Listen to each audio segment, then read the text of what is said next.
Hey friends அஸ்ஸலாமு அலைக்கும். இன்னைக்கு நம்ம என்ன பார்க்க போறோம்னா, இந்த ஆட்டு கால் இருக்கு பாருங்க. இது கிளீன் பண்ற வீடியோ தான் நம்ம இப்ப பார்க்க போறோம். இது குயிக்காவும் நல்லா அழகான முறையில, சூப்பரான முறையில நம்ம எப்படி கிளீன் பண்ணணும்னு பார்க்கலாம். அடுப்புல சுடு தண்ணி வச்சு, தண்ணி கொஞ்சம் கொதிச்ச உடனே, இந்த தண்ணிய வந்து ஸ்லோ ஆக்கிக்கணும். ஸ்லோ ஆக்கிட்டு, அதில நல்லா நனைச்சி எடுத்து, இதேமாரி எடுத்தாக்கா, இந்த பாருங்க எவ்வளோ ஈஸியா பிக்க வருதுன்னு.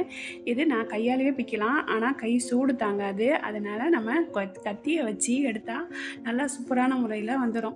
சில பேர் என்ன செய்வாங்க, ஆட்டு கால வந்து அடுப்புல போட்டு எரிச்சு விட்டு அப்படியே வக்கி எடுப்பாங்க. சுட்டு சுட்டு எடுப்பாங்க. அது ஒரு மாதிரியான சுட்ட வாசம் அடிக்கும்.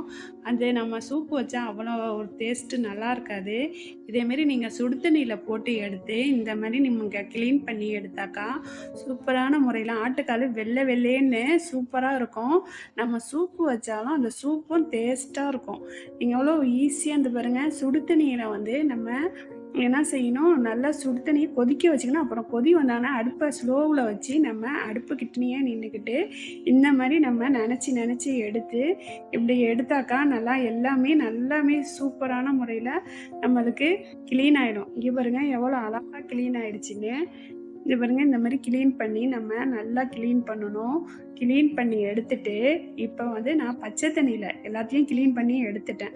எடுத்துட்டு மேல உள்ள தோல கிளீன் பண்ணி எடுத்து, உள்ள சின்ன சின்ன முடிகள் இருக்கும். அந்த முடிய வந்து இதேமாரி பிளேடு போட்டு நம்ம மிஷின்ல போட்டு இந்த மாரி நம்ம எடுத்துட்டோம்னா, ஈஸியான முறையில ரொம்ப குயிக்கான முறையில ஆட்டுக்கால நம்ம சுத்தம் பண்ணிடலாம்.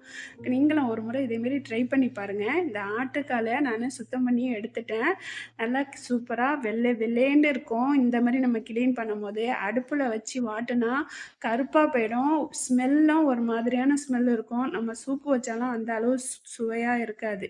இந்த மாரி நீங்க ஒரு முறை கிளீன் பண்ணிட்டு, சூப்பு வச்சு பாருங்க. சூப்பரான முறையில, டேஸ்ட்டான முறையில நல்லா வாசமா இருக்கும். இங்க பாருங்க எவ்வளோ வெள்ளையா நம்ம இப்ப கிளீன் பண்ணிட்டோம் பாருங்க. இந்த மாரி நீங்களும் ஒரு முறை கிளீன் பண்ணி பாருங்க. சுடு தண்ணீல போட்டு எடுத்து கிளீன் பண்றது தான் பெட்டரான ஐடியா. Okay bye. அஸ்ஸலாமு அலைக்கும்.